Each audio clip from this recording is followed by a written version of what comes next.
بسم اللہ الرحمن الرحیم۔ السلام علیکم، ہمارے چینل میں خوش آمدید ناظرین۔ آج آپ کے لیے میں انتہائی خوفناک، سنسنی خیز اور دلچسپ کہانی لے کر آئی ہوں، لیکن کہانی شروع کرنے سے پہلے آپ سے گزارش ہے کہ اگر آپ ہمارے چینل پر نئے ہیں تو ہمارے چینل کو ضرور سبسکرائب کیجیے تاکہ آپ کو ہماری ویڈیوز سب سے پہلے ملیں۔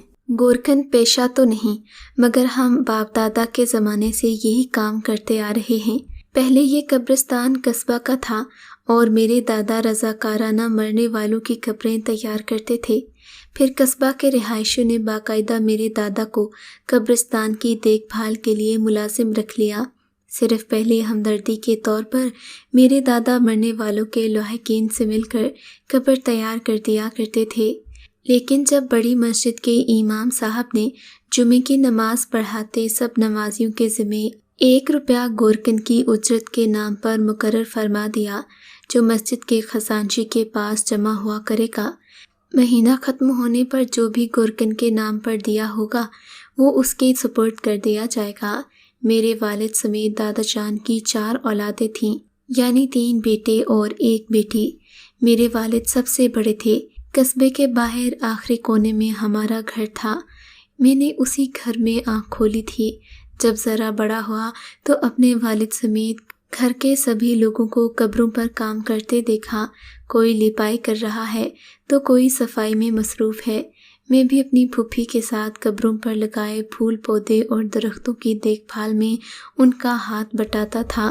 جوں جوں آبادی بڑھ رہی تھی، یہاں قبروں کی تعداد میں بھی اضافہ ہو رہا تھا، جبکہ اب ہمارا قصبہ بھی شہر کی شکل اختیار کر چکا تھا۔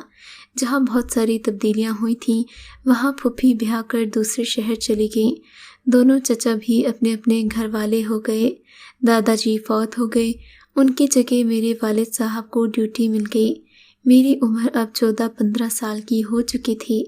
میں بھی سب کے ہمراہ قبروں کی لپائی، صفائی ستھرائی اور دیکھ بھال میں حصہ لینے لگا۔ قبرستان میں درختوں کی بہتات کے باعث کسی کسی حصے میں دن کو بھی ایک مدھم سی تاریکی چھائی رہتی تھی۔ میرے ابا مجھے درختوں کی چھٹائی پر لگا دیتے تھے۔ میں ایسے درختوں کی ٹہنیاں جو قدرے نیچے جھکی ہوتی تھیں، ارد گرد سے باہر آنے والے دن کے اجالے کو نیم تاریکی میں بدلے رکھتی تھی، ان جھکی شاخوں کو کاٹ کاٹ کر ادھر ہی سوکھنے کے لیے چھوڑ دیتا۔ وہ 4 روز میں خشک ہو جاتی تو انہیں اکٹھا کر کے گھر میں باہر خالی پڑی زمین پر رکھ جاتا۔ یہ خشک ٹہنیاں چلانے وغیرہ کا کام کرتی تھیں، جس سے گھر کے لوگ کھانا وغیرہ بناتے تھے۔ والد صاحب نے مجھے آواز دے کر بلایا اور 4-5 سال کے بچے کی قبر بنانے کا کہا، جو دوپہر کے بعد دفن ہونا تھا۔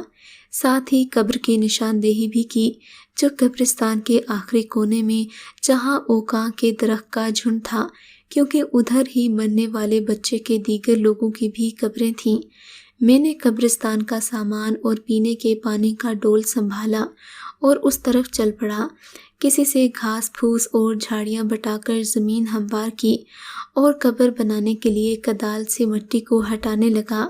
قبر بن کر تیار ہو گئی۔ میں ایک درخت سے ٹیک لگا کر جنازے کا انتظار کرنے لگا۔ قبرستان کے داخلی حصے کی ایک سائیڈ میں جنازہ گاہ تھی، جہاں نماز جنازہ ادا کی جاتی تھی۔ جس جگہ میں بیٹھتا تھا، ادھر سے ادھر نظر دور تک جاتی تھی۔ میں نے 6-7 لوگوں کو دیکھا جو ایک مردہ بچے کے جنازے کو دونوں ہاتھوں پر اٹھائے آگے چل رہے تھے، باقی چند لوگ اس کے پیچھے آ رہے تھے۔ جنازہ گاہ میں انہوں نے بچے کی میت رکھی۔ وضو سے فارغ ہو کر مولوی صاحب نے نماز جنازہ پڑھائی اور وہ لوگ بچے کی میت اٹھا کر قبرستان میں داخل ہو گئے۔ میرا والد اور چچا میرے پاس پہنچ گئے۔ قبر تیار تھی، بچے کا جنازہ بھی قبر کے قریب آ گیا۔ معلوم ہوا کہ مرنے والا بچہ لڑکا نہیں بلکہ لڑکی تھی۔ میرے والد نے قبر کی دونوں جانب اپنے گھٹنے ٹیک کر بچے کی میت کو لحد میں اتارا، اینٹیں لگا کر قبر کا دہانہ بند کرتے اور پھر درزوں میں لچھے رکھتے۔ مٹی ڈال دینے کا اشارہ کیا تو مینے اور چچا نے مل کر قبر کا پارٹ بھر دیا۔ چھوٹی سی قبر تیار تھی۔ پھول اور اگربتیاں سلگھا کر حاضرین جنازہ نے آخری رسومات ادا کی۔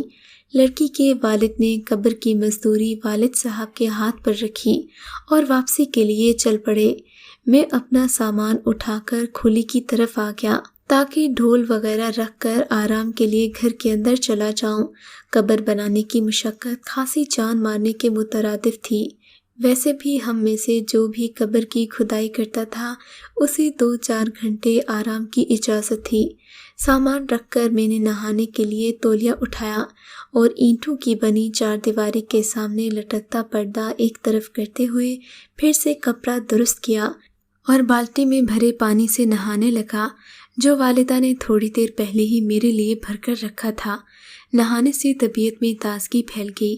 اماں نے کھانا دیتے پوچھا، کتنا بڑا بچہ تھا؟ میں نے بتایا بچی تھی جس کی عمر کوئی 3-4 سال تھی۔ میں آرام کی غرض سے چارپائی پر لیٹ گیا۔ ابھی اونگ آئی ہی تھی کہ میری والدہ نے چائے کے لیے اٹھا دیا کیونکہ اس وقت گھر میں سب کے لیے چائے بنتی تھی، یہاں تک کہ باہر بیٹھے مہاجر اور آس پاس کے بے فکر بھی شامل ہوتے تھے۔ والدہ نے پتیلا بھر کر چائے بنائی تھی۔ آنے والے گڑ، چینی، پتی اور حسبِ توفیق ڈیرے کے لیے کچھ نہ کچھ لے آتے تھے۔ کبھی کبھار قبرستان کی دیکھ بھال کرنے والوں کی نیاز اور شادی بیاہ کی خوشی میں بھی یاد رکھا جاتا۔ اگر کوئی جانور ذبح کیا جاتا تو ہمارا حصہ ہمیں ضرور پہنچایا جاتا تھا۔ کھانے پینے کی ہمیں کوئی کمی نہیں تھی۔ میں نے اٹھ کر منہ ہاتھ دھویا اور چائے پی کر شاخیں کاٹنے والا کاپا اور رمبا اٹھایا اور باہر آ گیا۔ ڈیرے پر رونق تھی، بھنگ رگڑی جا رہی تھی۔ ان پڑھ طبقے کے عالم اپنی اپنی ہانک رہے تھے۔ تھا تو میں انہی میں سے، مگر جب سے میں نے ہوش سنبھالا تھا ان سب عادتوں میں سے میں نے ایک بھی نہیں اپنائی تھی۔ میں نہ ہی نشہ کرتا تھا اور نہ ہی کوئی اور گندی عادت تھی، ماں سوائے یہ کہ دن میں 2-4 بار چائے ضرور پیتا تھا۔ والد صاحب نے مجھے دیکھتے ہی پکارا، دیکھو لاوارث قبروں میں سے 2-3 قبریں بیٹھ چکی ہیں، ان پر 2-4 ٹپے مٹی کے ڈال آنا۔ جی ابا جی کہتے ہوئے میں دوبارہ کھولی میں گیا اور کسی اٹھا کر کندھے پر رکھ لی۔ شام تک میں کام میں مصروف رہا۔ ویسے بھی دن ٹھنڈے ہوتے ہیں تو قبرستان میں گہما گہمی ہو جاتی ہے۔ لوگ اپنے عزیزوں کی قبروں پر پھول چڑھانے اور تلاوت کرنے آتے ہیں، یہی ہماری روزی کا سامان بھی ہو جاتا۔ قبروں پر آنے والے خود چل کر ہمارے ہاتھ پر کچھ نہ کچھ رکھ جاتے تھے، ساتھ میں یہ بھی تاکید کرتے کہ قبر کا خیال رکھا کرو۔ کام ختم کر کے میں نے سامان سنبھالا اور گھر کی طرف چل پڑا۔ آنکھ قبرستان میں ہی کھولی تھی، اس لیے قبرستان کا سکوت اور خوف ہم پر کوئی اثر نہ چھوڑتا تھا۔ 2 قبروں کے گرد چبوترا بنایا تھا، اس لیے میں جلدی اٹھ گیا اور چاچے کو بھی اٹھا دیا کہ چل کر میرے ساتھ کام کروائے۔ ویسے بھی چچا قادر اور میں آپس میں دوستوں کی طرح رہتے تھے۔ والدہ نے روٹی تیار کر کر رکھی تھی، ہم دونوں نے مل کر ناشتہ کیا، اوزار اٹھا کر قبرستان کی اس سائڈ پر چل پڑے جہاں 2 روز پہلے 1000 کچی اینٹیں اور مٹی مرنے والوں کے وارث قبرستان کے قریب ہی اتروا گئے تھے۔ دوپہر تک ہم دونوں نے مل کر 300 سے اوپر کچی اینٹیں قبر کے گرد گارے میں چن دی تھیں۔ چاچے نے منہ ہاتھ دھوتے ہوئے مجھے روٹی لانے کا کہا، خود زمین صاف کرتے ہوئے اپنے کاندھے کا صادقہ نیچے ڈالتے لیٹ گیا۔ میں بھی ہاتھ منہ دھو کر گھر کی جانب چل پڑا۔ جب قبروں کی اس طرف آیا جہاں چند روز پہلے میں نے ایک بچے کی قبر تیار کی تھی، اس پر ایک عورت کو بیٹھے دیکھا جو قبر پر جھکی بیٹھی کچھ تلاوت کر رہی تھی۔